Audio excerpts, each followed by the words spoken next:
Our series begins with an introduction to our protagonist, Ban Ji-eum, who narrates how she typically remembers her past lives. She is a woman who has reincarnated 19 times and has memories from all her past lives. She is now in her 19th life, and at a mere 9 years old, memories of her past life cripple in on a stormy night. She starts to remember a young boy named Seo-ha and worries if he is still alive. However, a new worry overcomes her as she realizes her 19th life won't be easy. Her dad is a gambling addict and her mom is exhausted by the situation, so she abandons them. For a while now, her parents have been using her to make money by having her make appearances in different shows as a genius kid with multiple talents. Unfortunately, her father uses the money to gamble, and Ji-eum comes to her last straw of patience when he takes her savings as well. She opts to find her niece, Ji-eum, from her 17th life and convinces her of being her dead uncle. She explains that things have been hard in her 19th life, but her main concern is getting to learn the fate of Seo-ha. Ji-eum agrees to loan her some money and be her guardian. Ji-eum uses that money to visit Seo-ha's house and is relieved to see that he is alive. Through a flashback, we learn that in her 18th life, Ji-eum, then known as Ju-won, had made a promise to stay by Seo-ha's side.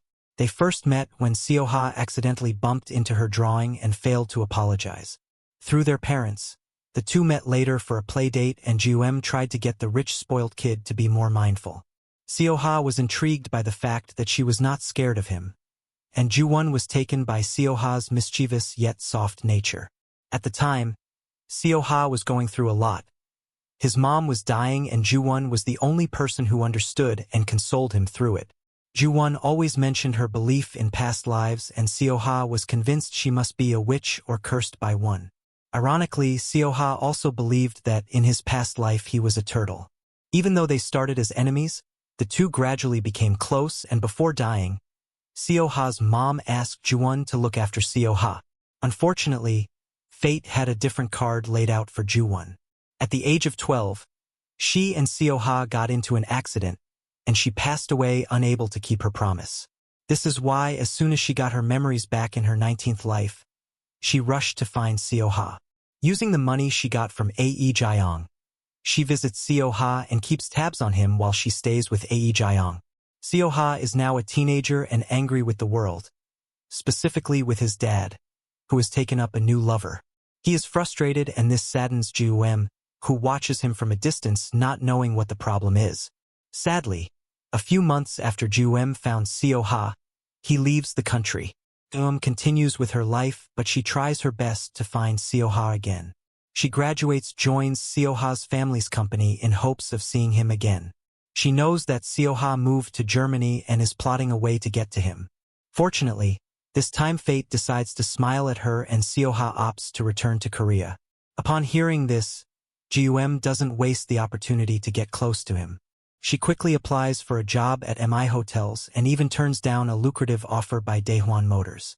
Her sight is set upon reconnecting with Seo-ha, and nothing will get in her way. Seo-ha decided to return to Korea because he wishes to restore his mom's hotel to its former glory. His dad has been letting the hotel business slip, and as expected, the old geezer is not pleased by Seo-ha's decision. They don't have a great relationship, and Seo-ha's hearing loss after the accident only makes the situation worse. The father seems to take Seo-ha's loss as a liability to the business, which is a bit weird. In simple terms, Seo-ha's dad is a real piece of work. With his mission set, Seo-ha starts interviewing people for job opportunities at the MI Grand Hotel.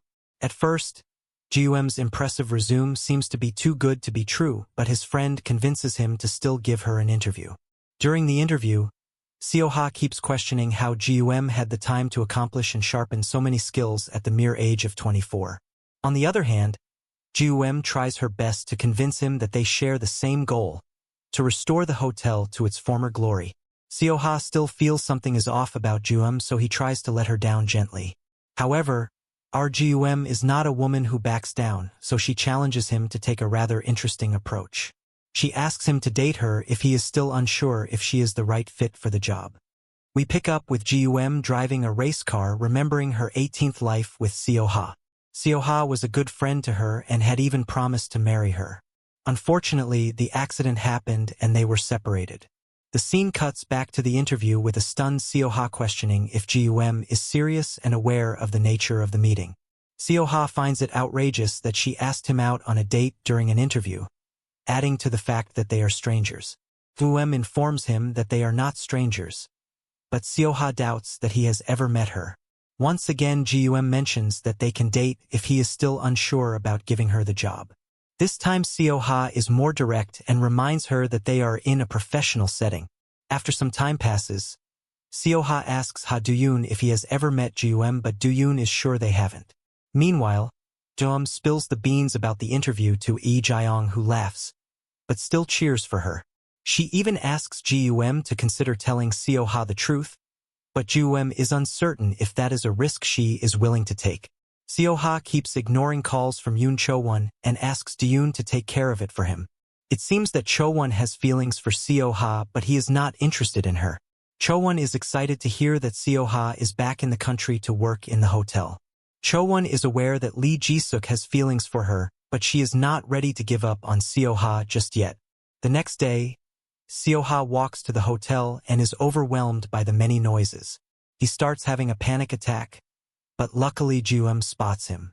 She asks him to run, pretending she is in danger, and this helps to distract him and get the guy to calm down. Seo-ha is surprised when she tells him that she was just pranking him. They get some water and sit down for a while under the shade of a tree. Ji-eum checks in on Seo-ha and offers her advice on how she deals with her panic attacks. Seo-ha starts thinking she is a pathological liar because she keeps saying how she experienced things that happened long before she was born.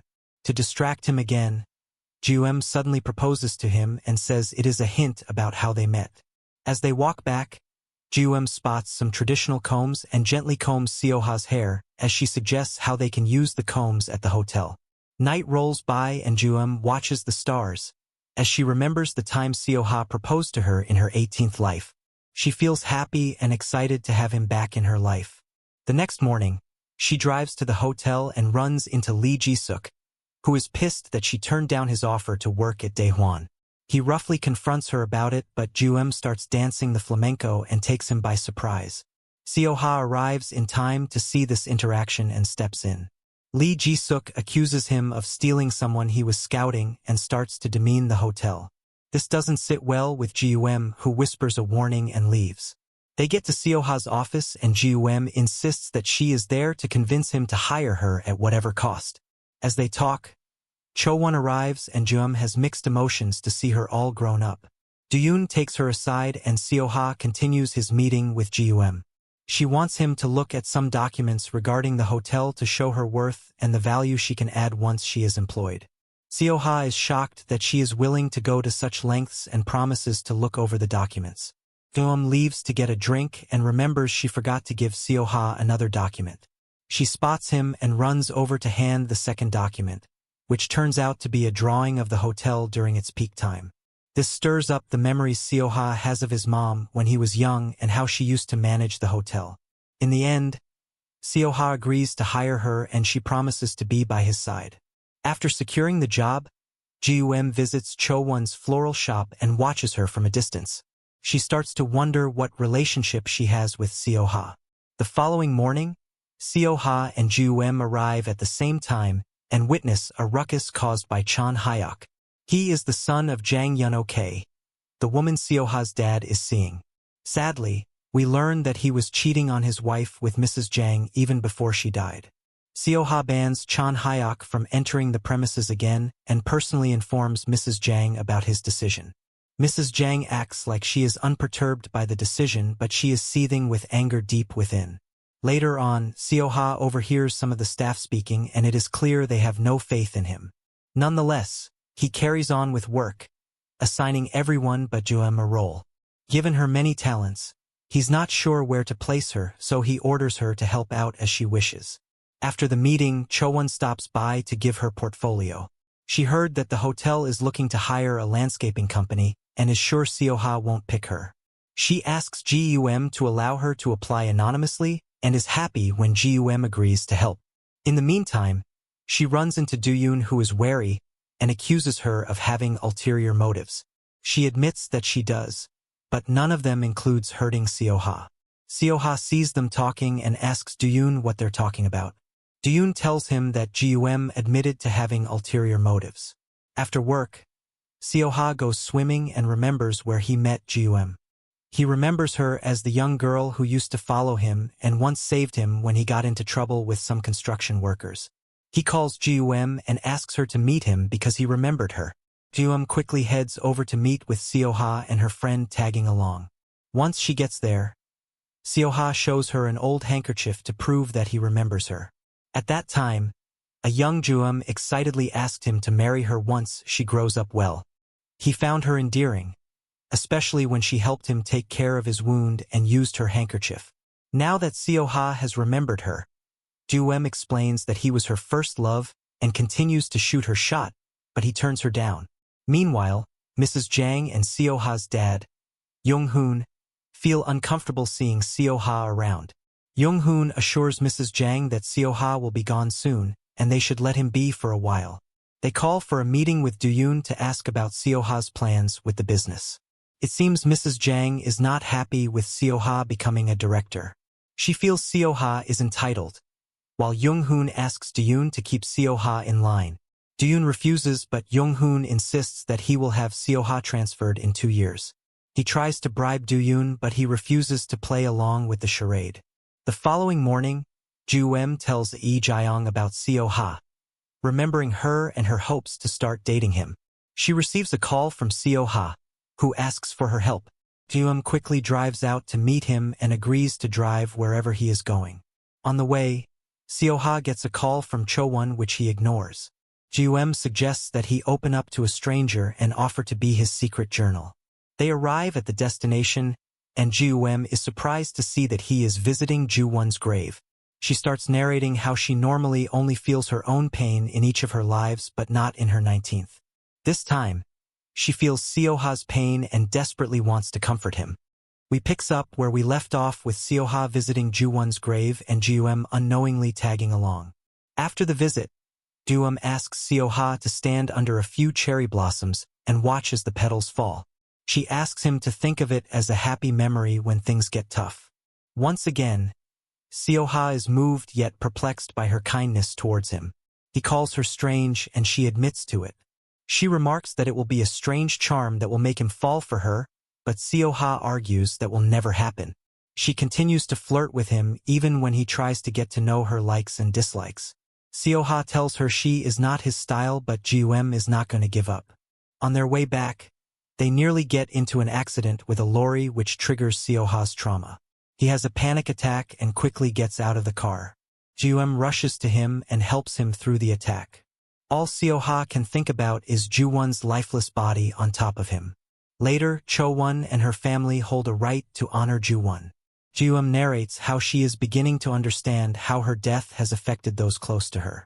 She has died 18 times and this is simply a passage to the next life. She only thought about her pain, but that has changed in her 19th life. As she sits with Lee Jae-young, she starts to reminisce about her 17th life when she was Lee Jae-young's beloved uncle. They had some great moments singing and dancing together. Even though he was sick, a young Lee Jae-young took care of him and brightened his last days. He was all Lee Jae-young had, so he promised her that he will be born again and come back to protect her. As she thinks about it, Ji-eum becomes curious about how Lee Jae-young was able to live on. Lee Jae-young explains that she had no choice. Life goes on. Ji-eum thanks her for soldiering on and Lee Jae-young thanks her for coming back. They hug, smile and cry it out. Lee Jae-young reminds Ji-eum that it is actually Seo-ha's birthday and she runs in the rain to get a cab and see Seo-ha. Meanwhile, Seo-ha is at home reminiscing about Ju-won as he plays the piano. He is playing a song Ju-won taught him about a man yearning for a loved one. Ju-won had asked him to play it when he misses someone to feel better. Throughout the years, Seo-ha has always linked his birthdays to the day Ju-won died. Finally, Ji-eum makes her way to Seo-ha's house and confesses her undying love for him. It was part of their past. She had promised him as Ju-won to give him an answer to his proposal on his birthday. Unfortunately, her life was cut short before she could say yes. Now, she is living her new life in Woelo gear and confessing every chance she gets. However, She is late because Seo-ha has another guest who happens to be Cho-won. He sends Ji-eum off without so much as an acknowledgement of her confession. This really throws Ji-eum off. Seo-ha heads back in and asks Cho-won to leave too. Cho-won gets upset, knowing that Seo-ha is going through it and is trying to be there for him, but he keeps pushing her away. Nonetheless, she leaves and runs into Ji-eum outside. Cho-won asks what brought her to Seo-ha's house, but the latter doesn't answer. Cho-won gives her the birthday cake she made for Seo-ha and is surprised when Ji-eum asks if she also likes Seo-ha. Cho-won doesn't directly answer but asks if Ji-eum is willing to give up on Seo-ha for her. Ji-eum heads home and shares her frustration with Ae Jae-young. She is worried that she will have to compete with Cho-won, technically her sister, for Seo-ha's love. She laments that this is a complication that comes with reincarnating too soon. Ae Jae-young asks what changed this time, and Ji-eum theorizes that perhaps it means she was murdered in her 18th life. The scene cuts to Ban Hak-soo making his way home to see his son Ban Dong-yu. Hak-soo is drunk and talking gibberish, asking about Eum. Dong-yu is frustrated with him and angrily walks away. The next morning, Do-yoon watches Cho-won from a distance as she takes care of her gardens. He heads out to pick up Seo-ha, who can't stop thinking about Ji-eum once he sees cherry blossom petals. He later runs into her as they head to the office and remembers her confession. He asks if she got home safely and denies that he was thinking about her. She apologizes for being too forward and continues to tease him. As the day progresses, Do-yoon calls Cho-won, whom he thinks is Emily, to discuss the landscaping contract. They agree to meet the next day and Cho-won is excited to see she has a shot at getting the contract. He also informs Seo-ha about the meeting and Ms. Jang's move to reject the hotel renovation budget. Seo-ha is not too worried about it because he has a plan to negotiate and get what he needs. He meets with his uncle, Lee Sang-hyuk, and expresses his concerns about the hotel. His uncle sets up a meeting with a few investors. Unfortunately, Do-yoon is spotted by an old classmate he has beef with and they get into it. Seo-ha steps in and puts the rich brat in his place, but Do-yoon stops him from punching the rude jerk. Do-yoon acts like he is angry at Seo-ha for stepping in, but he lets it go once Seo-ha apologizes. The next morning, Cho-won prepares some flowers at the hotel and Seo-ha is surprised that someone changed them before he did. He asks Ji-eum about it, but she says she didn't do it and asks why it is important. Seo-ha explains that someone he loved used to love the gladiolus and Ji-eum is shocked to hear he loved someone else. Cho-won interrupts their talk and explains that she is Emily from landscaping. Seo-ha calls Do-yoon aside and scolds him for missing the fact that Cho-won applied under an alias. Cho-won overhears everything and leaves in a rush. Eum sees her crying and feels sad for her. Cho-won was hoping to help Seo-ha and Do-yoon to revive the hotel and is disappointed. Eum feels for her and invites her to dinner. She has been yearning to connect with her little sister. They have a nice dinner and even talk about Seo-ha. Cho-won explains that she fell in love with Do-yoon at first sight. She continues to state some of Do-yoon's habits she likes and the things she has noticed about him. Ji-eum is happy that Cho-won is in love with Do-yoon and not Seo-ha. Cho-won brings up Ju-won and warns Ji-eum that Seo-ha is not over Ju-won. As Cho-won talks about Ju-won, Ji-eum realizes that her little sister has been suffering her loss secretly. Seo-ha washes the dishes at his home while thinking about his argument with Cho-won about his birthday. He calls Do-yoon, who tells him he should stop worrying about Cho-won. Do-yoon has other things to take care of, such as the right for his late father who died in the fatal accident that led to Ju-won's demise. Through a flashback, we learn that Do-yoon and Seo-ha started getting close when they were in high school. One day, out of the blue, Seo-ha approached Do-yoon and asked him for a favor. The favor was to give Cho-won an umbrella, and that was when they fell for each other. After dinner, Ju-eum makes sure Cho-won gets home safely. Seo-ha is on his way to apologize to Cho-won, but he changes his mind. Ji-eum drops Cho-won home and watches from a distance. She is flustered after seeing Cho-yu-seon, her mom, and starts imagining what it would be like if she confessed and embraced her. Seo-ha decides to come back and finds Eum crying as she hugs herself, calling out for her mom. Upon seeing Seo-ha, she calls him out in a tone only Ju-won used. Seo-ha is so flustered, he refers to her as Nuna, a term he used for Ju-won. In a flashback to Ji-eum's third life as Hae-woo, this time when the memories of his second life came flooding back, he raced to embrace his mom. He soon realized that was a mistake as she failed to recognize or believe him. Since then, Ji-eum has always wondered if she should tell anyone about her reincarnation. There was a moment when she lived as Ju-won that saw her contemplate telling her mom. At the time, her mom was worried that she was acting strange and wanted to know if something was wrong. Ju-won was scared that telling the truth would lead to her being shunned. However, even though she didn't say anything, her mom embraced her. Ju-won was touched by her love and promised to return in her next life. As she remembers all this and cries outside Cho-won's house, Seo-ha approaches. For a moment, he mistakes her for Ju-won. Ji-eum composes herself and confesses to him again. As they talk, Yoo-seon, Cho-won's mom, comes back outside, so Seo-ha grabs Ji-eum's hands and they start running away. They soon stop after getting away, and Ji-eum is pleased that Seo-ha is holding her hand. He asks her why she's crying, and she explains that she dropped Cho-won off after drinking and saw Yoo-seon, who reminded her of her mom. She tells him about her current mom, who left her when she was young, and they talk about how sometimes sustaining a familial relationship is hard. Ji-eum asks if he wants to visit Cho-won and advises him not to try so hard. She is sure that Cho-won is willing to give him time. They end up at a convenience store eating ramen as Ji-eum brags about how much she can drink. Seo-ha questions why she is interested in whether he smiles or not, and she slips and says, "That's why I was reborn this time."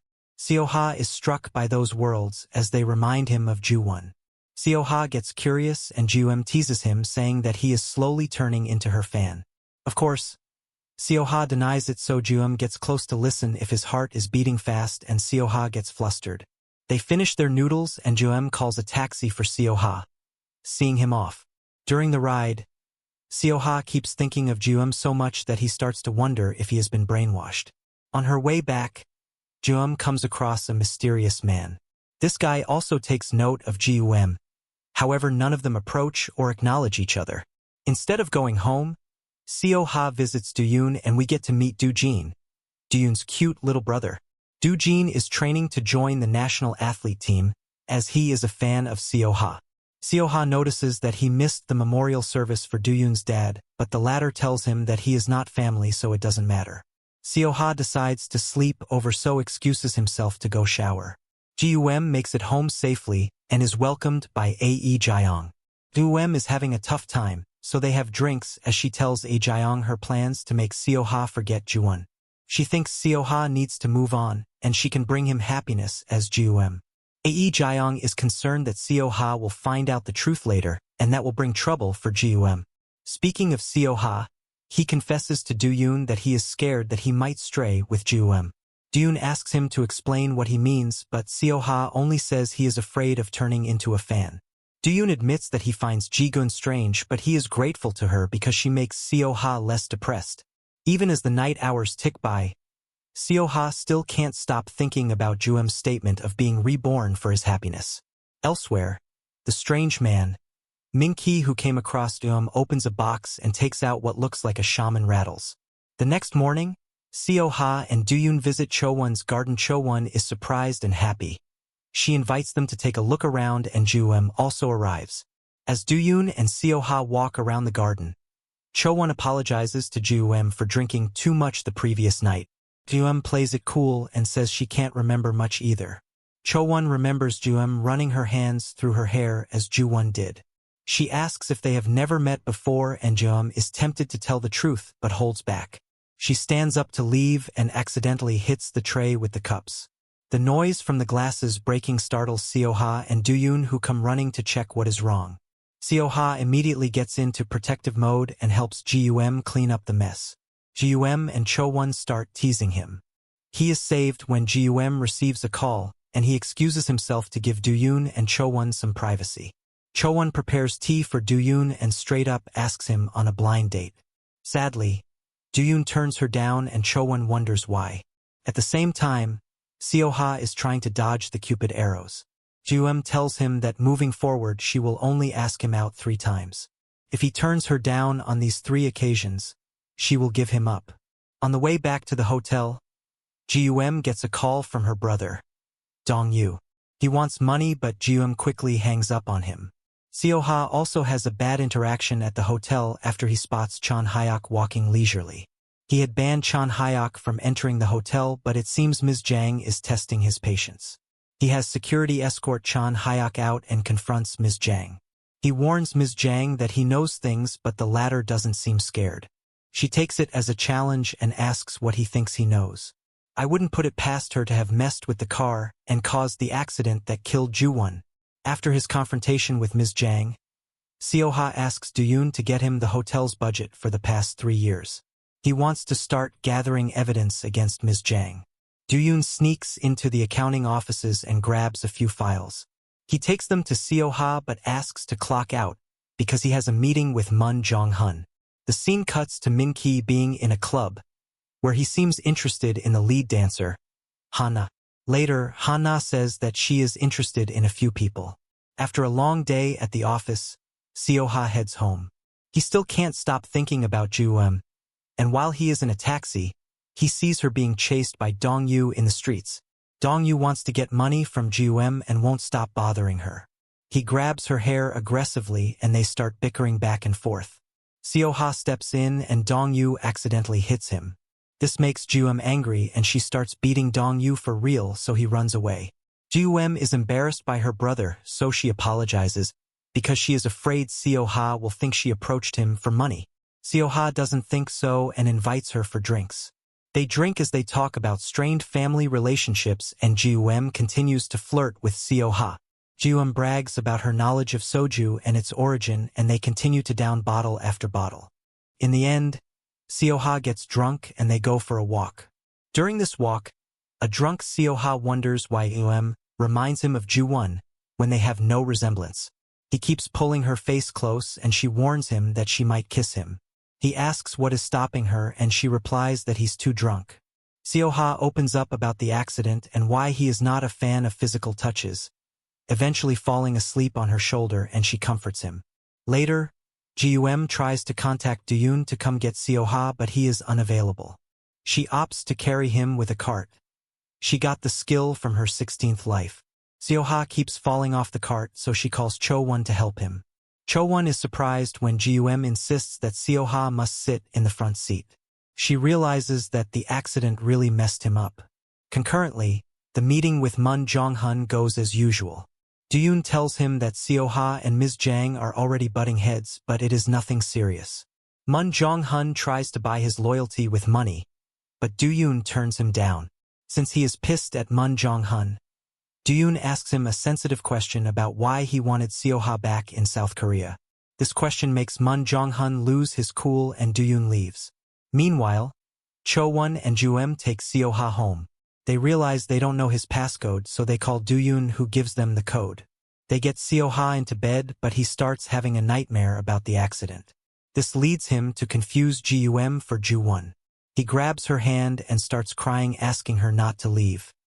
We see a flashback to the day of the accident that led to Ji-won's death. In real time, Seo-ha is having a nightmare about that day and is begging Ji-eum not to leave while calling Ji-won's name.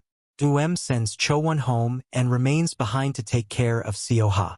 She watches him sleep and discovers that he still has the gift Ji-won gave him. She is touched and starts crying.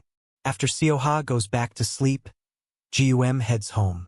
She has a nightmare about being shot by an arrow and wakes up. Lee Jae-young is worried about Ji-eum's recurring nightmare, but we can't help but wonder if it is tied to Min-ki's presence. Cho-won feels guilty for accusing Seo-ha of being a bad omen during her sister's memorial service. She realizes now that Seo-ha has been carrying a lot of pain and trauma following that accident. The next morning, Seo-ha wakes up from a nightmare. He starts experiencing a severe, painful ringing in his ear. He trashes his house and accidentally hurts his hand.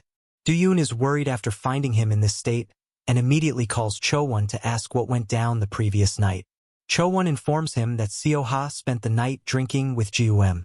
Do-yoon doesn't push Seo-ha to talk about it and Seo-ha decides to take the day off. Ji-eum visits him, but he doesn't let her in. On her way back, Ji-eum runs into Han-na, who refers to her as Ji-won, but Ji-eum is not sure who she is. Seo-ha refuses to pick up calls, which makes Cho-won worry, so she pays him a visit. She finds him lying face down in the swimming pool, and for a moment, she is concerned that he may be dead. Do-yoon soon arrives after the incident and calms Cho-won down with some tea. Seo-ha then confesses to Do-yoon that he is confused because he likes Ji-eum. According to Seo-ha, she reminds him of Ju-won, and he wonders if he is allowed to feel love or if his feelings for Ji-eum can be termed as love. Do-yoon thinks it is great that Seo-ha likes Ji-eum and asks him to just go with the flow. The following day, Do-yoon accidentally runs into Cho-won at a subway store. He excuses himself but later sends her a message inviting her to a drive along with Seo-ha. As a good wing woman, Cho-won invites Ji-eum to come along. They end up going to the beach, and Ji-eum takes one of her 3 chances to ask Seo-ha on a date. She tells him to take his time and asks him to dance. They start dancing and Seo-ha seems to be having fun. Do-yoon and Cho-won watch them from a distance, and she admits that she would love it if Seo-ha dated Ji-eum. As they talk, it begins to rain, so Seo-ha and Ji-eum head back in. Cho-won suggests they go to her family vacation house as it is nearby. Once they arrive, Ji-eum takes a shower and heads to bed because she got sick from the rain. Cho-won takes care of her and she can't help but be reminded of Ji-won. A worried Seo-ha asks about Ji-eum and Cho-won tells him that she is sleeping. They finally have a talk about why Seo-ha has been avoiding Cho-won.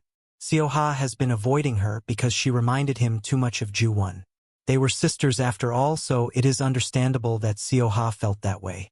Cho-won understands where he is coming from, and Do-yoon is happy to see them try to patch things up. Meanwhile, Jae-young is cleaning at her restaurant and Min-ki stops by to as for a part-time job. As they talk, Jae-young faints from chest pain and he rushes her to the hospital. He ends up staying with her the whole night as he was unable to get a hold of her phone and call her guardian. After waking up, Jae-young asks him not to tell anyone she is sick. We learn that she has been sick for a while and has been hiding it from Ji-eum. To make matters worse, the doctors are having trouble diagnosing her illness. Back at the family vacation house, Ji-eum wakes up and starts rummaging around, remembering her time with Cho-won in that house when she was Ju-won. Cho-won secretly watches her and is surprised when she sees Ji-eum find a toy Ju-won hid and the hidden wall markings. She confronts Ji-eum about how she knew about these things, but Ji-eum lies that she just came upon the toy and the markings. Unbeknownst to them, Seo-ha was also watching Ji-eum and he finds her behavior strange. He decides to go for a walk even though it is pouring with raining outside. After lying through her teeth and trying to convince Cho-won that she didn't mean to rummage, Ji-eum follows Seo-ha outside. He tells her that he finds her strange and turns down her offer to date. He tells her that his first love didn't end well, and since he is her first love, he doubts hers will end well. The next day, the 4 of them return home, but Cho-won is still thinking about the incident at the house. She asks Do-yoon if he knows how Seo-ha and Ji-eum met, and he tells her they met through work, but they had a brief encounter as kids. She spends the next few days wondering how Ji-eum feels like her dead sister Ju-won. In the meantime, Ji-eum goes home and is surprised to see Min-ki working as a part-time waiter at Jae-young's shop. She is too concerned about Jae-young's health since she has been complaining of body aches, so she doesn't pay Min-ki too much attention. After the trip, Seo-ha returns to work and threatens Ms. Jang to watch her lane or he will out her for misappropriation of funds. As expected, Ms. Jang doesn't whimper in fright, but retaliates by asking him to find more to threaten her with. She even tries to hit him, but Ji-eum steps in and takes the hit on Seo-ha's behalf. Lee Sang-hyuk intervenes and takes Ms. Jang aside to calm her down. He offers to help get her son a position at the headquarters if she stops coming for Seo-ha. Later, Han-na visits the hotel and runs into Lee Sang-hyuk, but doesn't approach him. On the other side of town, Dong-yu takes a turn for the worse when he is visited by loan sharks demanding their money. After roughing him up a bit, he suggests they threaten Seo-ha, who he thinks is Ji-eum's rich boyfriend, to get the money. Of course, the idiots fall for this stupid plan and try to kidnap Seo-ha. Thankfully, Seo-ha holds his own and he is helped by Do-jin to handle the thugs. By the time arrives with a fake police siren, the thugs are long gone. She apologizes on her brother's behalf and promises to handle the matter. Do-jin invites Ji-eum to dinner and the 3 of them have some grilled meat. Seo-ha notices that Ji-eum is choking on the smoke, so he suggests they get some fresh air. As they spend some time outside, Ji-eum asks him what he likes about Ju-won. Seo-ha confesses that he loves Ju-won's understanding eyes. She asks him to describe her eyes, but he doesn't. He asks her to be more careful as she seems to have no fear. She tells him that she is scared of him, and he tells her that he doesn't want anyone to get hurt because of him. Concurrently, Do-yoon reveals to Cho-won that Ji-eum once admitted to having an ulterior motive for approaching Seo-ha. Cho-won jumps to her own conclusion and goes out to drink. She later calls Ji-eum and accuses her of using her to learn more about Ju-won and get close to Seo-ha. She thinks Ji-eum is playing with their emotions and asks her to stop acting and pretending to be Ju-won. Seeing Cho-won so hurt and confused leads Ji-eum to tell her that she is indeed Ju-won. We see Ji-eum coming clean to Cho-won and admitting she was Ju-won in her past life. She tells Cho-won some of the memories and things only Ju-won would know about her. She also tells Cho-won that she has been watching and missing the family from a distance. Cho-won is dubious but is not closed off to the idea that her beloved elder sister got reincarnated. She heads home and asks her mom about the memories Ji-eum told her about and is shocked to have them confirmed. Her mom is taken aback by her mention of Ju-won and is not forthcoming about what kind of person she was. Cho-won was young when Ju-won passed, so she barely has memories of her sister. However, after her mom confirms Ji-eum's memories as Ju-won, Cho-won starts to feel conflicted about what to do or believe. She later has a talk with Seo-ha, who mentions that Ju-won always talked about past lives and reincarnation. This solidifies her belief that Ji-eum is Ju-won. Cho-won is not the only one worried. Ae Jae-young is also about Ji-eum revealing her secret. Ji-eum has always told her that it didn't turn out well in the past. Min-ki overhears their conversation and tells Han-na about it. It seems they are both worried about the consequences of Ji-eum's actions. Min-ki is convinced that Ae Jae-young's illness is because she knows the truth about Ji-eum. As they talk, we learn that Han-na is also worried about Seo-ha and is the one who keeps replacing the flowers in the hotel. Is she Seo-ha's mom? The next day, Ji-eum takes a day off to handle the loan shark situation. She gets the address from her brother and uses an expensive Goryo vase to pay off her brother's debt. The loan shark boss, Bang Ho-sik, seems interested in Seo-ha because he is associated with the MI group. It turns out he was the one who was paid to cause the fatal accident that led to Ju-won and Do-yoon's father's death. Dong-yu overhears him brag to Young-sik and begins to plot how to use the information to his advantage. After dealing with the loan sharks, Ji-eum heads home and is surprised when Seo-ha visits. The latter was worried about Ji-eum taking a day off and thought she might be in trouble. Thanks to his visit, he meets Ae Jae-young, who welcomes him warmly with a meal. Meanwhile, Cho-won's mom has a change of heart and calls the latter to tell her about Ju-won. Yuseon tells Cho-won that Ju-won was always talking about reincarnation and promised to come back in her next life. Like any mom, Yuseon hoped that Ju-won would return to her after she died, but she never did. This is the last straw, and Cho-won goes to meet with Ji-eum. Cho-won agrees to give her a chance and believes her. She runs into Ji-eum's arms, and they tearfully embrace each other. They have missed each other terribly, and Ji-eum is glad to have her younger sister back in her life. Cho-won is curious about how much Ji-eum remembers, so she listens as Ji-eum explains. Min-ki overhears the conversion and calls Han-na, who worries that Ji-eum may be unaware of the consequences. On the other hand, Ji-eum asks Cho-won to keep the secret between them. She doesn't want things to get complicated, especially with Seo-ha. Elsewhere, Min-ki and Ae Jae-young continue to keep Ae Jae-young's sickness from Ji-eum. Ji-eum worries that Min-ki is getting too close to Ae Jae-young, so she checks his room. She finds a shaman's rattle in his briefcase. The moment she touches it, she starts having a flashback of her recurring nightmare and wonders why it happened when she held the rattle. Min-ki spots her but doesn't confront her for invading his privacy. He remains watching from a distance, conflicted about his next step. After pondering over it for a while, Dong-yu settles for stalking Seo-ha and sending him a message when he's on an evening run. Seo-ha spots him and Dong-yu spills the beans about Bang Ho-sik's involvement in his accident.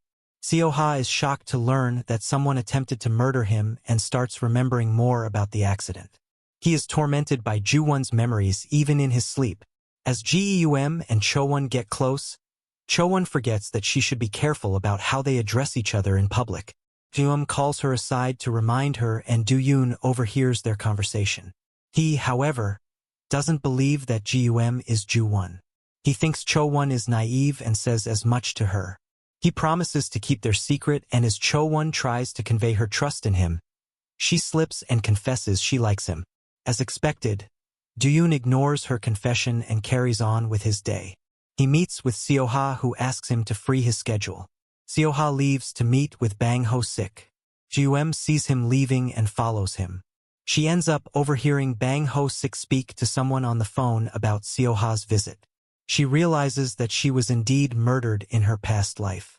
She confronts Bang Ho-sik, who refuses to tell her the mastermind behind the accident out of fear for his life. There is nothing much she can do, so she leaves to find Seo-ha and comfort him. As Seo-ha takes a taxi home, he gets a text from Lee Ji-suk asking if he knew that Do-yoon's dad was his driver who passed away in the accident. He takes a detour and heads to Do-yoon's house. In the meantime, Ji-eum decides to wait for him outside his house and calls Do-yoon, asking if he knows Seo-ha's whereabouts. Do-yoon refuses to tell her the truth, even though he knows that Seo-ha is probably waiting for him at his house. After Ji-eum's call, Do-yoon opts to go home. Cho-won sees him and teases him, asking if he was waiting for her. Do-yoon is once again cold to her and even turns down her offer to have dinner together. Cho-won is disappointed but doesn't push him. On his way out, Do-yoon runs into Lee Ji-suk, who belittles him for being Seo-ha's secretary. Cho-won comes to his defense and drags him away from Lee Ji-suk and his minions. This, however, doesn't pacify Do-yoon, who asks her to let him go. He makes it clear he is not trying to add more ridicule to his life by simply being at someone's side. He is worried that people might start gossiping about him dating a rich heiress when he comes. Cho-won is hurt by his words but doesn't know what to do other than watch him walk away. Back at the Moon family residence, Moon Jong-hun meets with Ms. Jang and her troublesome son, Chon Hyuk. Ms. Jang is on a campaign to restore her son's image and reputation. Moon Jong-hun promises to reconsider Chon Hyuk's future in the company. As she leaves feeling hopeful, Ms. Jang notices an old acquaintance also visiting Moon Jong-hun. She calls Lee Sang-hyuk and asks him to look into it for her. Do-yoon gets home and is not surprised to see Seo-ha waiting for him. They go outside to talk and get into a fight after Seo-ha asks him why he kept the cause of his dad's death a secret. They exchange a few words and punches but soon collect themselves and apologize to each other. Seo-ha admits he was angry that he didn't know, and Do-yoon admits he was angry that Seo-ha brought it up. He doesn't harbor a grudge against Seo-ha. Seo-ha leaves and walks home. He is surprised to find Ji-eum waiting for him. She asks if she can keep him company and he asks her to hug him. Ji-eum hugs him and comforts him by telling him that their story won't end badly. You see, in all her lives, Ji-eum's only wish was to find love and have a happy ending. She had thought she found that in Seo-ha, but her life was cut short. This time she believes her 19th life will be different and she will get a happy ending. She starts to remember her promise to Seo-ha when she was still Ju-won. In a flashback to Ji-eum's 12th life, as she narrates how she wonders if her reincarnation is a curse or blessing. However, she notes that in her many lives, she lived as someone who tried to help others. The scene then cuts to her hugging Seo-ha outside his house as she remembers she overheard Bang Ho-sik talk about the accident. While hugging and comforting Seo-ha, she assures him that their story will end well. Meanwhile, Moon Jong-hun calls him Chong-soo and orders him to take care of Ho-sik. Chong-soo visits Ho-sik and gives him an ultimatum to leave the country quickly after scrubbing his identity. One can't help but wonder if Seo-ha's dad was the one who ordered the accident and why. Another mystery develops though when we see Min-ki head to an office. Turns out his real occupation is being a professor in the Department of Archaeology at one of the universities. We still are not sure whether he is a friend or a foe. He is keeping his cards too close for us to decipher his intentions. Elsewhere, our anti-love crusader, Do-hyun, wakes up with a banging headache as he nurses a hangover. He went out drinking last night and nearly kissed Cho-won. Cho-won calls him in the morning to check up on him and see if he remembers what happened. As expected, Do-hyun claims to have no memory and apologizes before curtly hanging up. Even though he has feelings for Cho-won, He refuses to take the next step and date her. We know why, but one can't help but feel sad for both of them. That same morning, Ho-sik starts packing up his office, but he tells Young-sik that he has a plan. Years ago, he had the foresight of keeping some evidence when he hired the driver for the hit-and-run accident. Ho-sik now plans to trade that information with Seo-ha. Later that evening, Seo-ha visits the family house for dinner, but it gets uncomfortable for him. His fellow family members keep mocking him because of his hearing problem, and as much as he tries to ignore them, they keep on trying to stir him up. Fed up, he takes his leave against his dad's orders. On the way out, he gets a call from Ho-sik informing him that it was someone close to him who ordered the hit. Ho-sik mentions that the mastermind works in the MI group.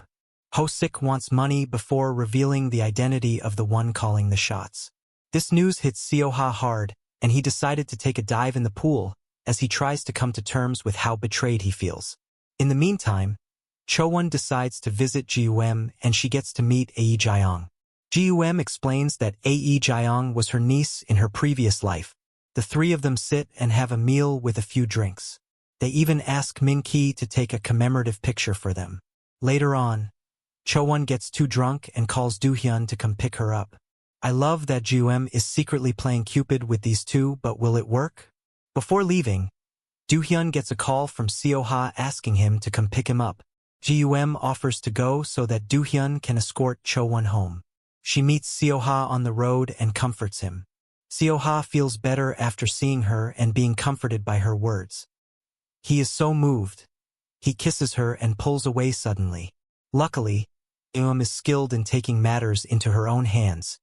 She pulls him closer and deepens the kiss. After the beautiful kiss, Ji-eum takes him home and prepares a meal. It is the same meal she once cooked for him as Ju-won. Seo-ha thinks the meal is familiar but doesn't remember why. As the night draws on, Ji-eum confesses again, but this time, Seo-ha doesn't exactly turn her down. He confesses that he likes her but asks that she wait for him to sort something out. He promises to be the one to make the third confession. Ji-eum is happy that they finally got here and asks for a kiss. Of course, Seo-ha was about to oblige her wishes when he gets a call from Dong-yu. Ji-eum wonders why her brother is calling her man and quickly heads over to Dong-yu's place.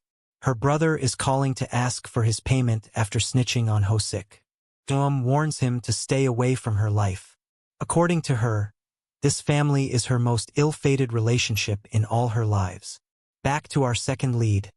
Cho-won cutely confronts Do-hyun for lying about not remembering their almost kiss. She also nearly kisses him before reminding herself that she can't date him because he won't date her.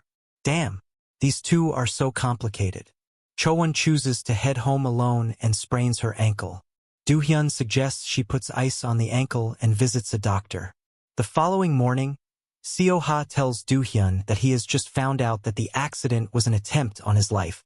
Seo-ha is ready to pursue the truth, and Do-hyun asks him not to stop until he gets answers. Once again, Seo-ha apologizes to Do-hyun for his father's death. Do-hyun seems angry, but he can't blame Seo-ha for what happened. Seo-ha feels guilty, but he was only 8. This is on the adults who surrounded him at the time. On the other hand, Ae Ji-young is getting worse but refuses to tell Ji-eum the truth. She uses Min-ki to cover up for her, but he is also worried about her. One morning, Ji-eum decides to ask Min-ki the truth about who he is and the shaman bell in his room. Min-ki confesses that he also remembers his past lives. He is currently on his 23rd life, and Ji-eum is happy to have found someone who can relate to her. Min-ki explains that the shaman bells are useful for narrowing down vague memories about their past lives. He allows Ji-eum to use it and see what happened in her first life. He believes that once she remembers her first life, she can know why she has memories of her past lives. The minute Ji-eum holds the shaman bells, she starts seeing her first life. It seems like there was a man carrying the shaman bells and he stabbed her. We then see the man walking away carrying a bloodied sword in his left hand.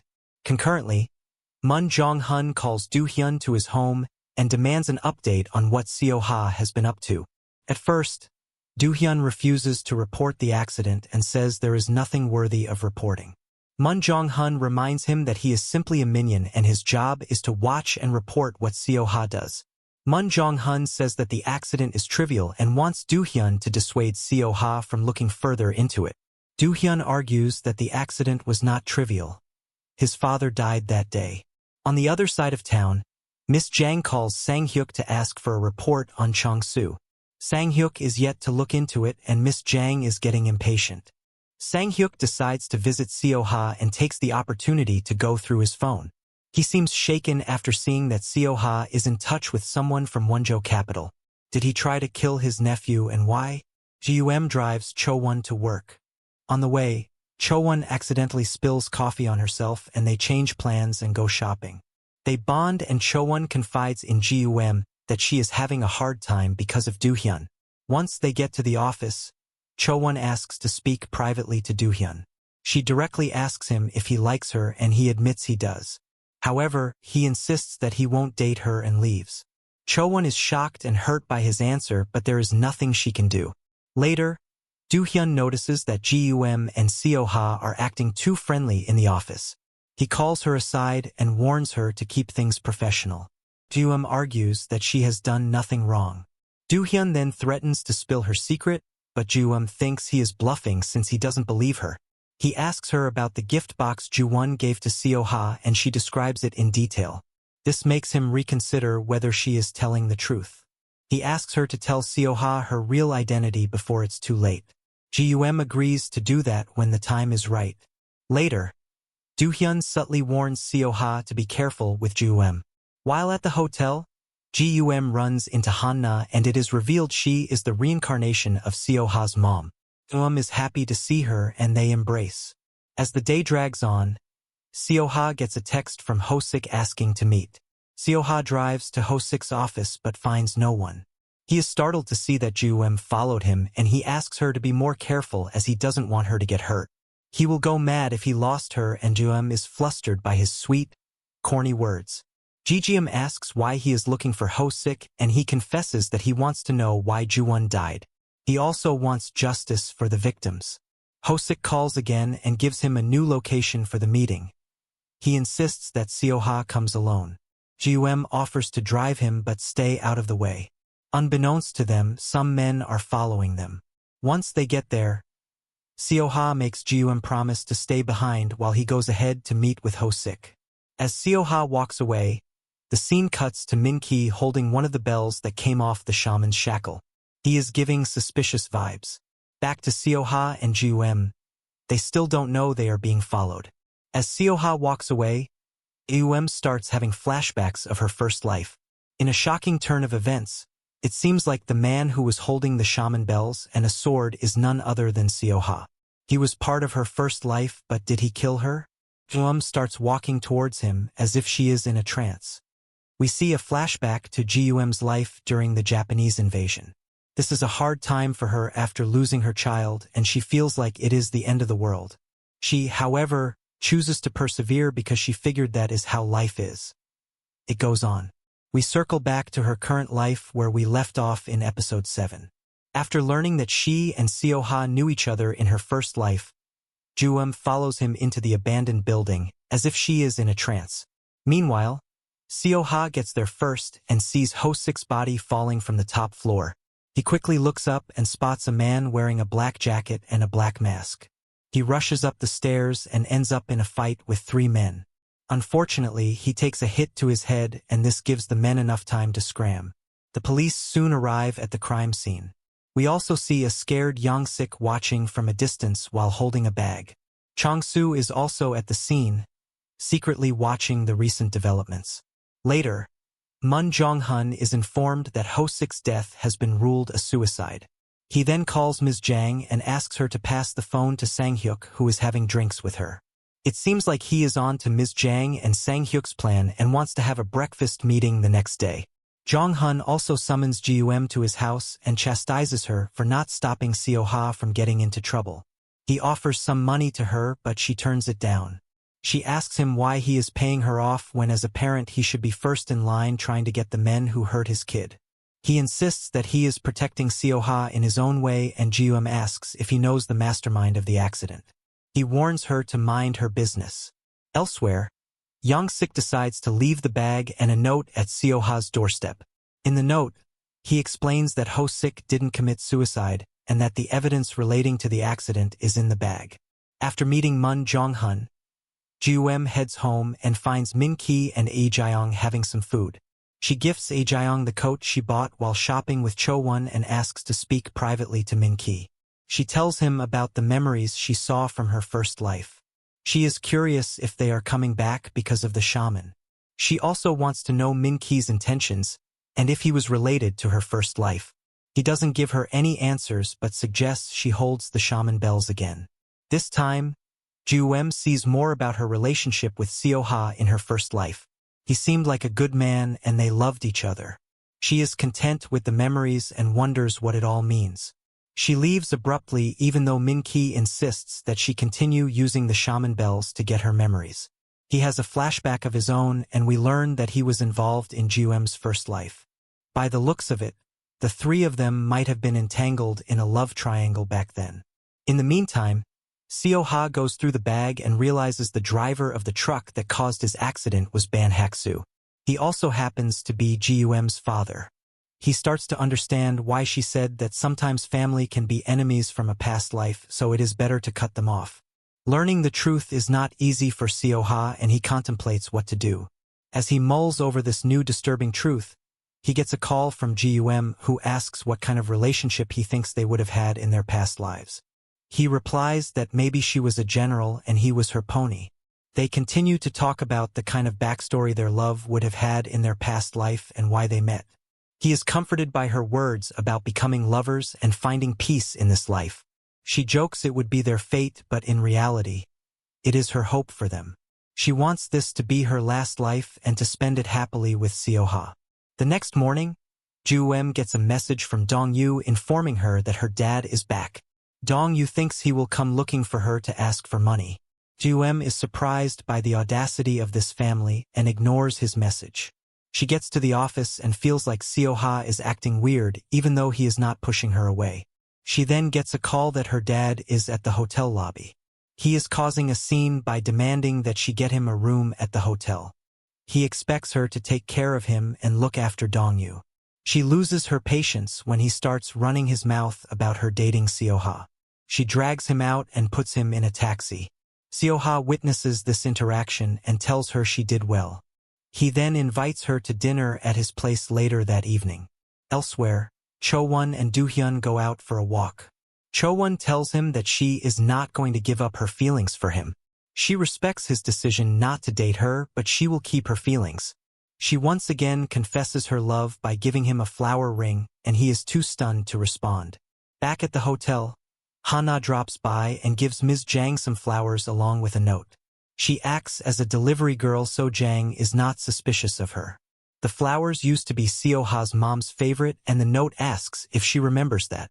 Ms. Jang is startled but keeps calm. Evening rolls by, and as Seo-ha prepares them a meal, Ji-eum tells him why she cut her family off.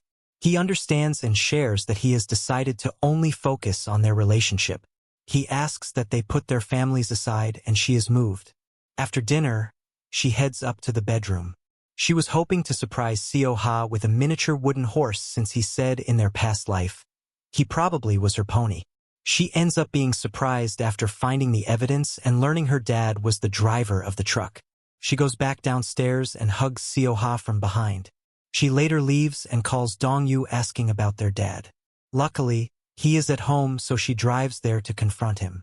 He doesn't deny the accusations, but he is not remorseful either. He says it was a side job and he was only hired by Ho-sik. He doesn't know who ordered the hit. He just followed orders and later realized that there was a problem with the brakes of the truck. Ji-eum firmly cuts her ties with him and calls him an animal. She later meets with Han-na and asks if there is anyone from the MI group she suspects wanted to kill Seo-ha. Han-na thinks it could be Ms. Jang as she has a lot of motives to kill him. Ji-eum uses her help to track Jang and confront her. Ms. Jang denies doing anything that would ever anger Moon Jong-hun. She argues that she needs to live and that going against him will only shorten her life. Ji-eum begins to question who else he would try to protect. As Ji-eum deals with Ms. Jang, Seo-ha opts to burn all the evidence Ho-sik left him. He comes across a tape and plays it on a recorder. He is shocked to learn that the mastermind of the accident is his beloved maternal uncle, Sang-hyuk. On the other hand, Ji-eum finds the answer to her question when she sees Sang-hyuk walk in to meet Ms. Jang. She quickly rushes to Seo-ha's house. It turns out that Sang-hyuk offered Ho-sik 40 million to get one of his desperate debtors who is a truck driver to cause a minor accident. Ho-sik suggested Ban Hak-soo and hired him to carry out the hit. In return, Ho-sik was to consider Ban Hak-soo's debt fully paid. The truth hits Seo-ha hard and he loses it as he feels guilty for everyone who got hurt in the accident. Ji-eum finds him curled in the corner crying and sees that he burned the evidence. He asks her to leave because he doesn't want her to see him in such a state. He confides in her that he feels guilty because he was the one supposed to die and he feels he doesn't deserve happiness. Ji-eum starts to remember everything she has seen Seo-ha go through, from his panic attacks to the pain he always carries with him. She wonders if telling him the truth will help alleviate his guilt. She starts playing the song she taught him when she was Ju-won. Seo-ha is surprised as only Ju-won knew that song and claimed that she composed it. He asks her how she knows that song and she replies exactly as Ju-won did. She then proceeds to tell him that she used to be Ju-won. In the next scene, we see a flashback to Ji-eum's sixth life. At the time, she was hurt and agonized over whether she will ever meet someone who remembers their past lives. She hoped that at least she could find someone who believed her reincarnation story. We circle back to her current life where we left off in episode 8. Seo-ha is unable to believe that Ji-eum is Ju-won. Ji-eum assures him that she is telling the truth. It might be a miracle, but Seo-ha asks her to leave. She brings up Ju-won's old favorite book, The Moon and the West Witch's Forest. Seo-ha remembers that book, and she tells him that Ju-won hid the key to the jewelry box she gave him on his birthday. She gives him a note and instructs to read it only after opening the box and going through what is inside. She then leaves, but she is hoping that Seo-ha will reach out soon. Ji-eum opts to visit Cho-won to cheer herself up. She confides in her little sister that she came clean to Seo-ha. Ji-eum is prepared to lose him if he fails to believe her. After going through numerous losses in each life, Ji-eum has become numb to the pain of losing a loved one. In her past lives, she either lost people or they disappeared. No one believed her reincarnation story and she felt lonely. However, her 19th life is different. She has Cho-won and Ae Jae-young, who believe in her and stay by her side. Cho-won is saddened to hear what Ji-eum has been through and can't help but cry. Ji-eum comforts her and lovingly teases her for being a crybaby. As the night rolls on, they say their goodbyes and Ji-eum heads home. As Ji-eum walks through the streets, we see the people she has been in her past lives walking behind her. I think this is meant to show her reincarnation journey and each life's impact on her. They are all part of who she is now. Meanwhile, Seo-ha jumps into the swimming pool to perform his usual calming ritual. This is his way of calming his mind. He tries to remember Ju-won's last words to him but fails. Elsewhere, Ms. Jang meets with Moon Seo-ha to share her concerns about Seo-ha's investigation into the accident. She is worried that Sang-hyuk might get overwhelmed with guilt and confess the truth to Seo-ha. She argues that this would be bad for Jong-hun and offers to step up and help him. Given what a good lapdog she is, she can't miss a chance to try and impress the chairman. Moon Seo-ha is inclined to agree since, as she says they think alike when it comes to this matter. Unbeknownst to them, Seo-ha already knows about his uncle's betrayal. On the other hand, Ji-eum gets home and finds that Min-ki left her the shaman bells in her room. She refuses to touch it and returns it. Min-ki is curious why she is avoiding the shaman bells, and she explains that she doesn't care about her first life. To her, that is no longer important. She has made up her mind to focus on her current life and spend it with Seo-ha. This seems to strike a chord with Min-ki, and he has an angry expression. Later that night, Ji-eum has a dream about her first life and sees a man walking towards her. The man is Seo-ha, but Min-ki is also there and is watching them with a pained expression. Based on his attire, Min-ki must have been a powerful person. In the same dream, Ji-eum sees herself mourning over someone's bloody dead body. As Ji-eum dreams of her first life, Seo-ha dreams of the accident and tries to remember her last words. The next morning, Seo-ha makes his way to his childhood house and tries to find the book Ji-eum mentioned. He is lucky enough to find it, But unfortunately, Sang-hyuk shows up before Seo-ha can open the box. Seo-ha quickly hides it and tries to play it cool with Sang-hyuk.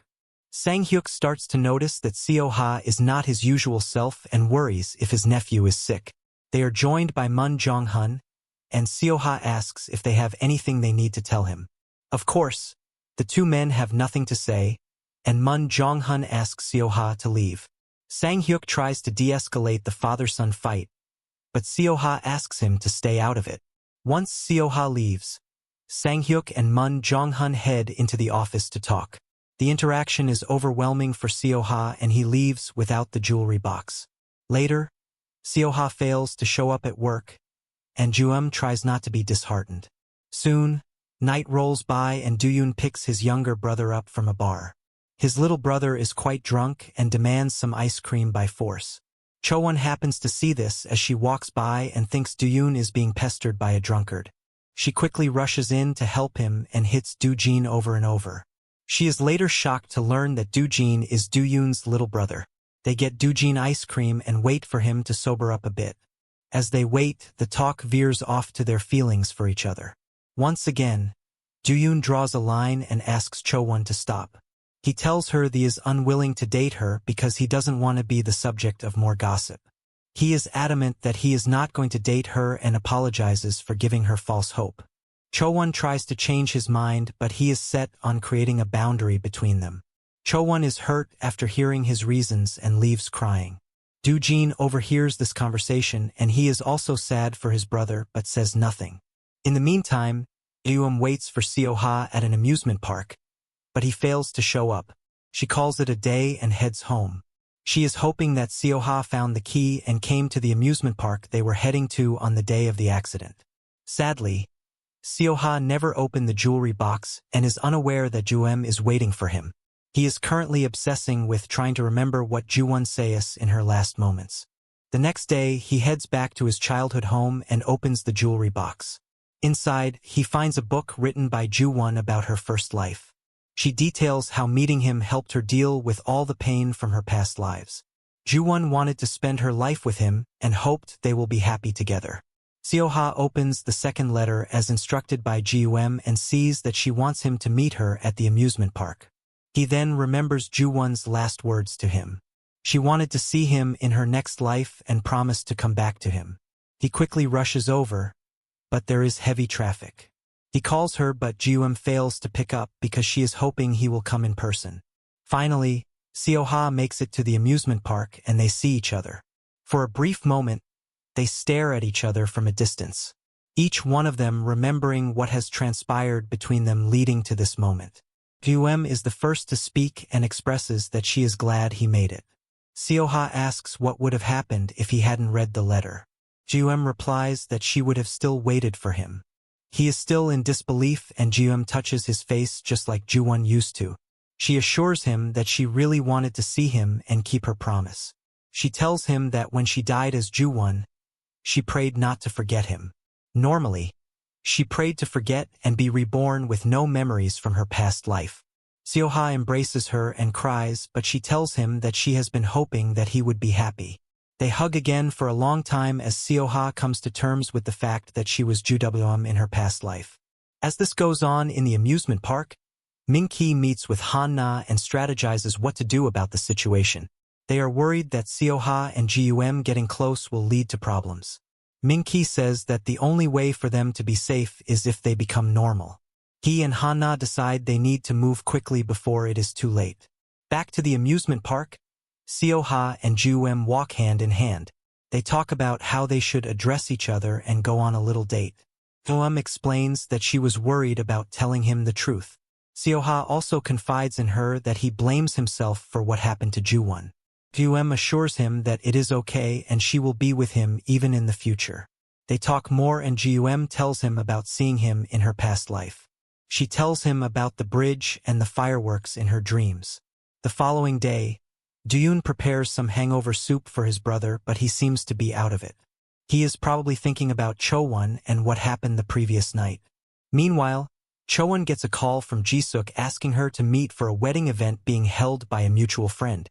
Unlike Do-yoon, Ji-eum is having a great morning, and is excited when Ae Ji-young gives her a new jacket as a gift. The day gets better after receiving a call from Han-na recruiting her to torment Ms. Jang. Han-na is the reincarnation of Seo-ha's mom and wants to get a little revenge by scaring Ms. Jang.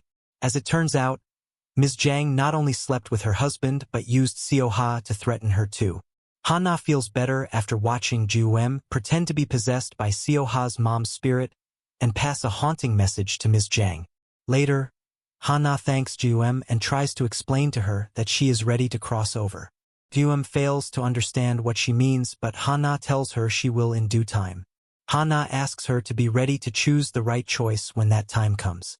Afterwards, Ji-eum gets a message from Seo-ha.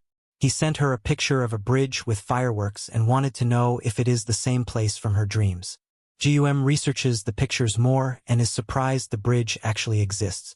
That morning, Seo-ha is late for work since he drops by his childhood home to see his dad. He, however, finds his uncle and they finally talk about the elephant in the room. Sang-hyuk confesses that he meant to kill Moon Jong-hun because he was frustrated with how he was treating his sister.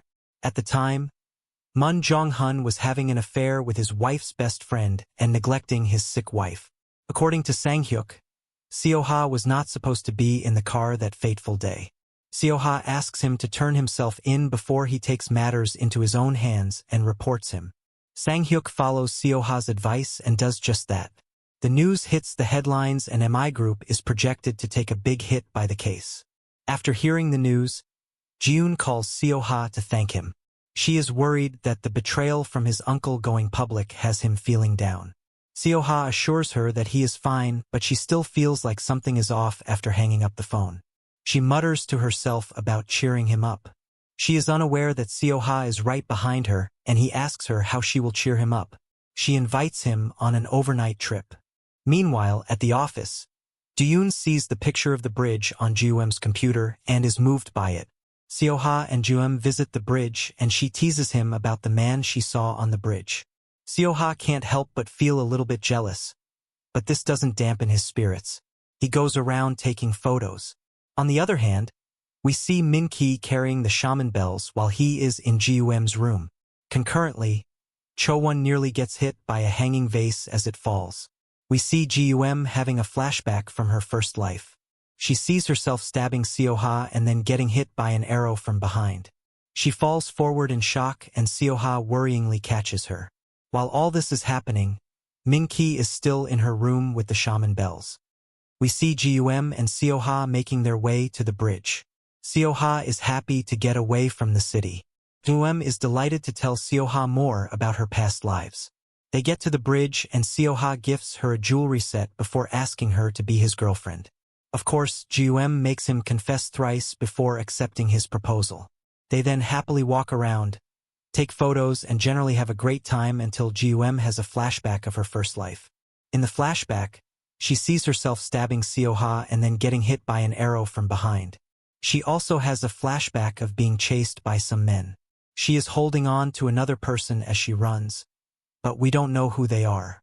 Obviously, these things happened 1,000 years ago, but they still have a considerable impact on her. Remember, while they are at the bridge, Min-ki is in Ji-eum's room holding the shaman bells, and Do-hyun can't stop admiring the bridge photo with the fireworks. Lastly, Cho-won nearly has an accident while working. Back at the bridge, Seo-ha holds Ji-eum to prevent her from falling forward.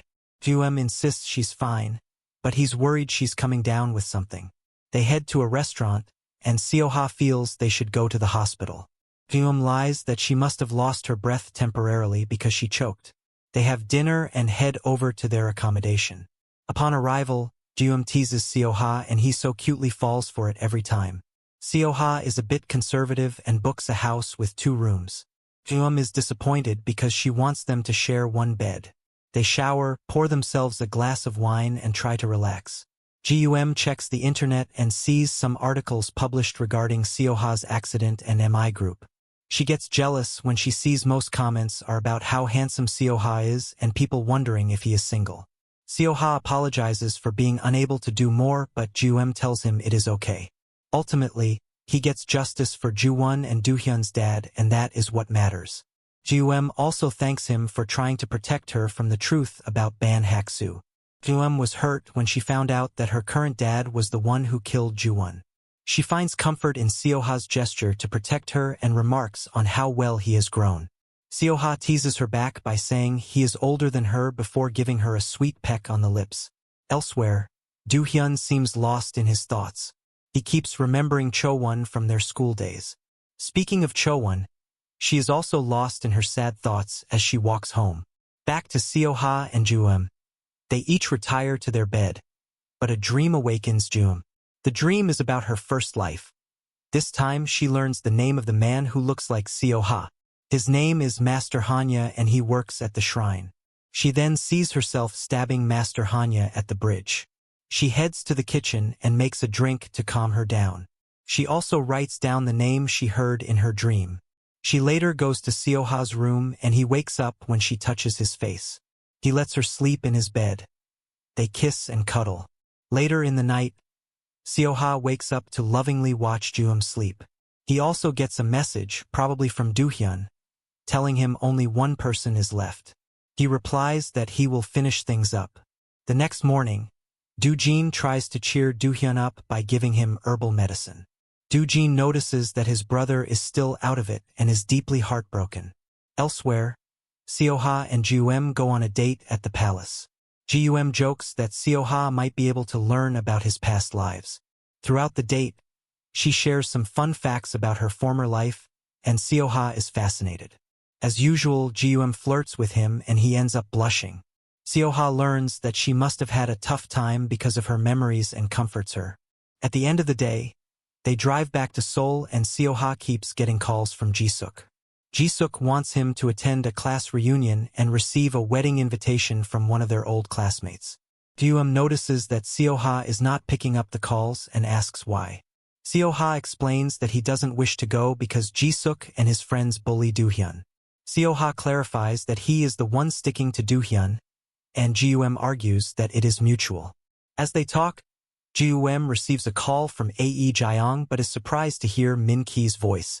Min-ki informs her that Ae Jaeong has been hospitalized, and Ji-eum quickly rushes to the hospital. She finds Ae Jaeong asleep and learns from Min-ki that she has been keeping her sickness a secret with his help. Ji-eum spends the night with Ae Jaeong, remembering her when she was a little kid. Ae Jaeong assures her that it is nothing serious. Ji-eum begs her to stick by her side and wants to get her the best doctors for her treatment. In the meantime, Ji-suk calls Cho-won to remind her about the event, and she agrees to go. Once she arrives, Ji-suk tries to shoot his shot, but Cho-won keeps turning him down.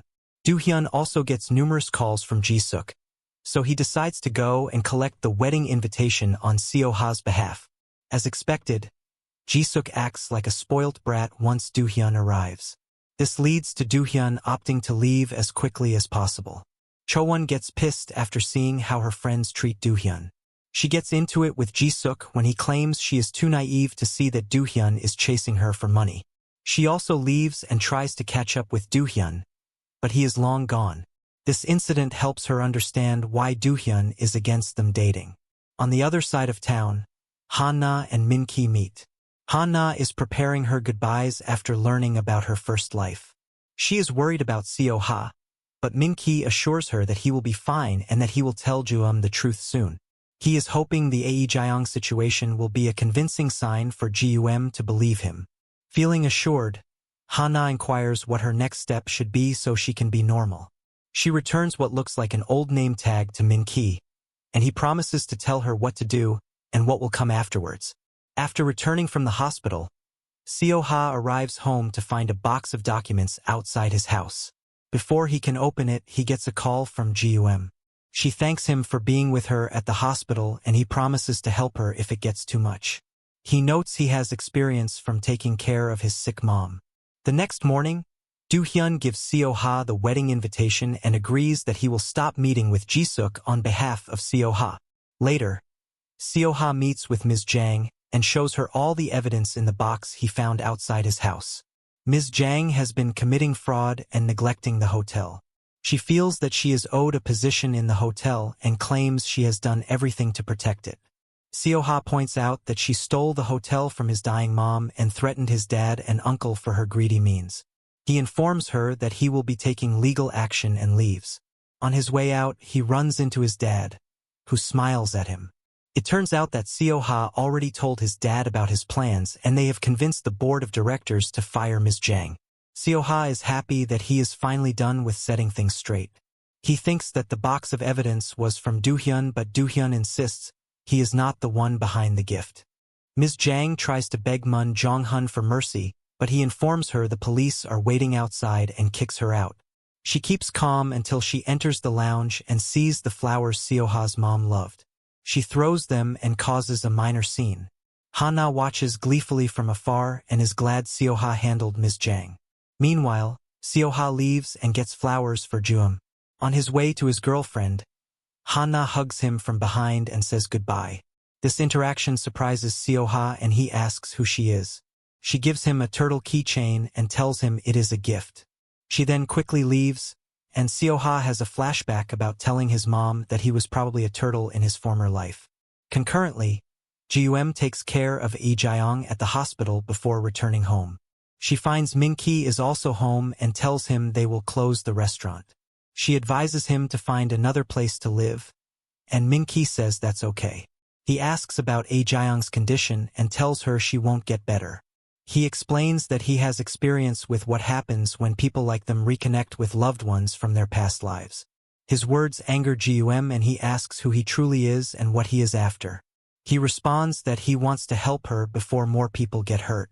He clarifies that Ji-eum can only save her loved ones by finding out about her first life. Ji-eum is stunned that her decision to reunite with her loved ones might cause them harm. She agrees to use the shaman bells to learn more about her past life. She goes into her room and holds the shaman bells. This time she sees Cho-won and they seem to be close. She then sees them running away from Master Hanya, who is after Seol to kill her as part of the ritual. Ji-eum tries to beg for Seol's life, but Master Hanya still kills her. Outside, Seo-ha arrives and is directed by Min-ki to Ji-eum's room. Min-ki refuses to tell him how they met before. Seo-ha finds Ji-eum in a deep trance crying for Seol while vowing to kill Master Hanya. She opens her eyes, sees Seo-ha, and starts choking him while pushing him against the wall. Min-ki watches from outside and smiles. Do-hyun was also in Ji-eum's first life, as it turns out, but we don't know who he was. In this current life, we see Do-hyun ringing a bell. It is possible that he is starting to have flashbacks of his past lives. We will have to tune in next week to find out though. We see in a flashback to Ji-eum's first life. In this life, she was a lowly birth woman named Sue.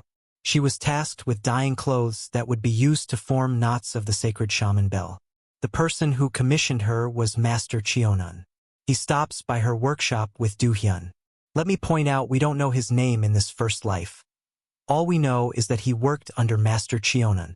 As Master Cheonan leaves, Seol, Sue's elder sister, stops by to check on Sue and encourage her. Seol is sick, and she's looking for a way to save her. The doctor informs Sue that there is a way to save Seol, but it is dangerous.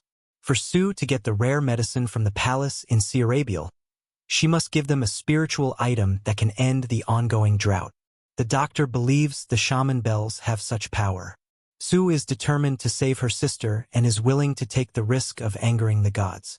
She opts to steal the shaman bells after Master Cheonan completes his ritual. The next morning, she and Seol try to run to Seorabiel but are captured. Sue begs Master Cheonan to spare his sister's life and promises to face the consequences. Sadly, her pleas for mercy fall on deaf ears.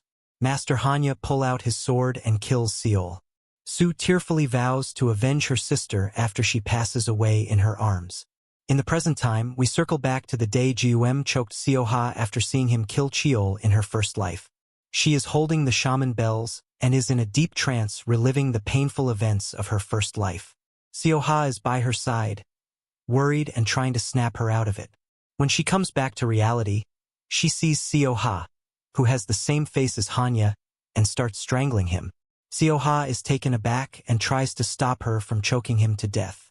Ji-eum has a brief moment where she comes to her senses, realizes she is choking Seo-ha, and quickly releases. She starts crying and explaining she saw her first life and experienced her sister dying.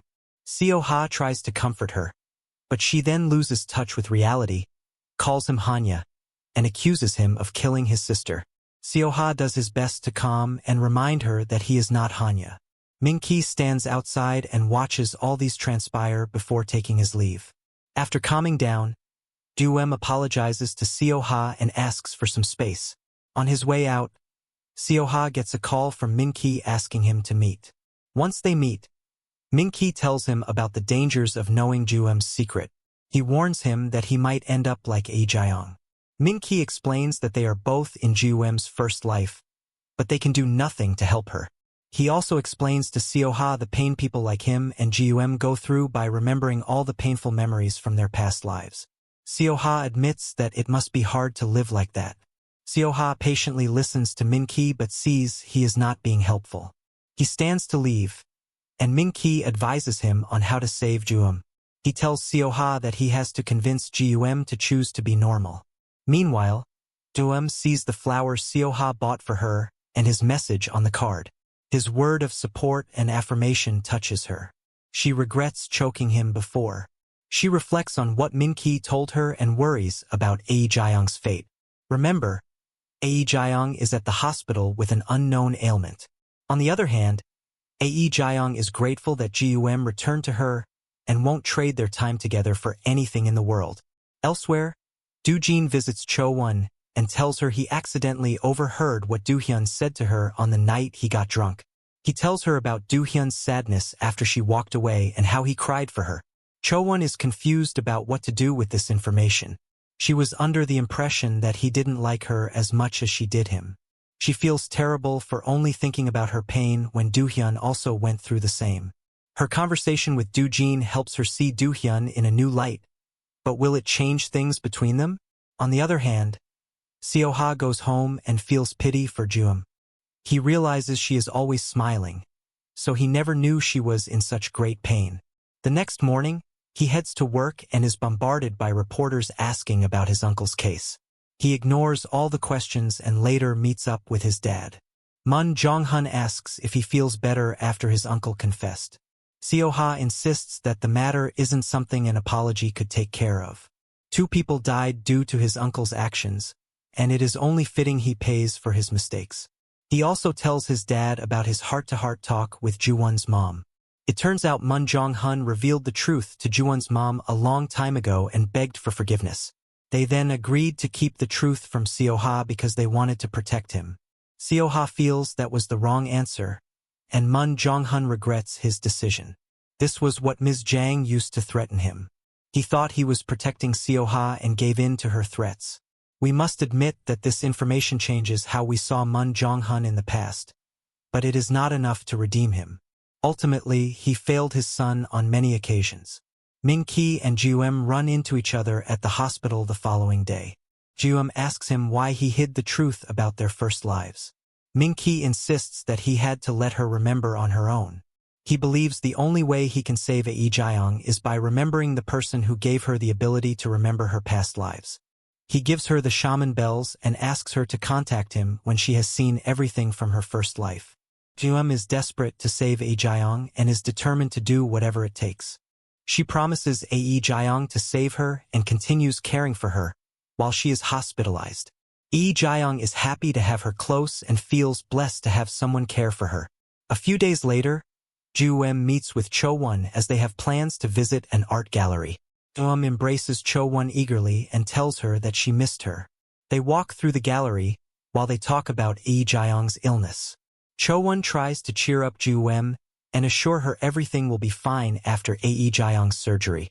Ji-eum also has faith that Ji-eum will be saved. They also discuss Do-hyun, and Cho-won says she is ready to let him go. Ji-eum calls Do-hyun and informs him that if Cho-won lets him go, it will be his loss. Seo-ha is around and wonders why Ji-eum called Do-hyun. Do-hyun puts the phone on loudspeaker, and Seo-ha listens to Ji-eum's request. She asks Do-hyun to take care of Seo-ha until she is ready to face him again. After Do-hyun hangs up, Seo-ha decides to go to her. Before he leaves, He advises Do-hyun to be bold and face his feelings for Cho-won. In the meantime, Do-hyun tries to get Cho-won's schedule and waits for her to return to the office. On the other hand, Seo-ha corners Ji-eum at the hospital and accepts her apology. He tells her he understands her struggle and pain, knowing what he signed up for when he agreed to date her.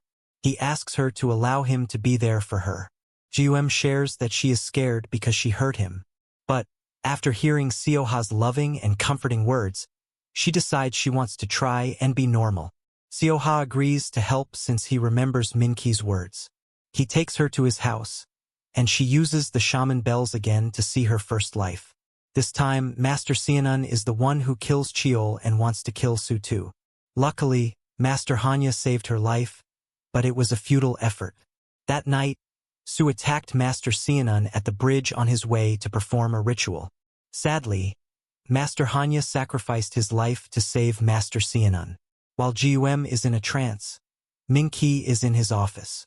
In his hands is one of the shaman bells. He has a flashback to his promise with Hanna, helping her return to normal.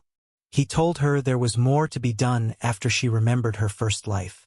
As he holds a piece of the shaman bells, he mumbles, "How could I forget you?" It is unclear if he is talking about Hanna or Ji-eum, but it's certainly curious. Ji-eum still in a trance. She sees Soo getting shot by an arrow, and on the verge of her death, she takes the shaman bells and makes a vow never to forget until she gets her revenge. In the end, she is the one who sealed her fate. We pick up where we left off, with Soo sealing her reincarnation fate and vowing to avenge her sister's death. After making that proclamation, she dies, and Master Cheonun, Min-ki, pries the shaman bells from her dead hands. He leaves Master Hanya behind to die by Soo's side. After reliving what happened, drops the shaman bells and understands she's bound herself out of rage. Seo-ha is by her side, comforting her. She apologizes for hurting him before and accusing him of killing her sister in her past life. Seo-ha is shocked by the sweet apology and tries to guess his role in her first life but doesn't ask any questions. He tells Ji-eum he is not curious about that life. Gives him a back hug and informs him she must meet someone. Elsewhere, Do-hyun keeps thinking about Ji-eum's words and Cho-won. He realizes he has hurt her before but cares deeply for her. He waits for her to return to the office, but she is at the swimming pool, struggling to text him goodbye or confess her feelings. She is startled when he suddenly shows up and offers her an umbrella, just like when they first met. In shock, she accidentally sends him a message confessing her feeling, but warns him not to read it. He then hands over his phone and allows her to delete it. After deleting the message, Cho-won gives him a bouquet of flowers and thanks him for everything. She says it will be her last gift to him as she is ready to let him go and move on. Do-hyun stops her from leaving and confesses his feelings. He asks if she will be okay with people gossiping about them, and Cho-won says she doesn't care. She only cares about him, and they embrace. He promises he won't let her go. Once they get together, the pair continue to date and enjoy being in love. Seo-ha is proud that Do-hyun let go of his fears, and by the end of the episode, they look happy and more in love than ever. Ji-eum visits Min-ki at the university where he teaches. She expresses anger over what happened 1,000 years ago. Min-ki apologizes sincerely, and she forgives him. She tells him she wants to be happy in her current life. Min-ki keeps his promise to Ji-eum and explains to her the steps to take to be normal. Now that she has remembered everything in her first life, she can proceed to the next step. However, there is a catch. To be normal and save Lee-jae-young, she must be ready to forget all her memories. This includes her memories of Lee-jae-young, Seo-ha, and Cho-won. Min-ki has already helped Hanna turn normal, and she seems happy in her new life. The price of being normal seems too high for Ji-eum. She agonizes over it for a few days, and Seo-ha notices something is taking a toll on her. He visits Min-ki, who tells him exactly what he told Ji-eum. Seo-ha talks to Ji-eum and assures her that it is okay for her to choose to be normal. He promises he will come to her and pursue her again. He jokes it will only take a day for her to fall for his charms. They exchange rings, and Ji-eum is relieved. In the end, she decides to be normal. Once Ji-eum decides to be normal, she wonders how to say goodbye to her loved ones. In her own way, she subtly says goodbye to the people she loves, including Yuseon. She goes to Min Ki, and he sends her back to the bridge with the shaman bells. Ji-eum must have a carefree heart that's ready to forgive for the reincarnation curse to end. She must also say 4 words, "It's all good now." During the process, she meets Sue, who asks if she has healed and is ready to forgive. Ji-eum answers that she is in a better place. She then starts losing all the memories of her past lives and the people she reconnected with in her 19th life. Seo-ha visits his uncle, Sang-hyuk, in prison and admits he is no longer miserable and has hopes to be happy.